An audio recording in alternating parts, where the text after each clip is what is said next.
Saan po tayo pupunta pagkatapos ng kamatayan? Dalawa lamang destinasyon. Ano po, langit at impyerno. Hindi po totoo ang purgatory o purgatoryo. Wala pong pangalawang pagkakataon pagkatapos mamatay ang tao. Dito lamang po binibigyan po ng Diyos ng pagkakataon ng tao para maligtas.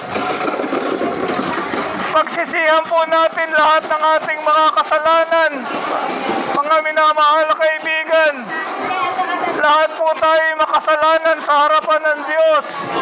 At ang kabayaran po ng kasalanan ay kamatayan doon po sa impyerno. Pangalawa, maniwala po tayo sa ating Panginoong Jesucristo na nagsabi po, ako ang daan, ang katotohanan at ang buhay.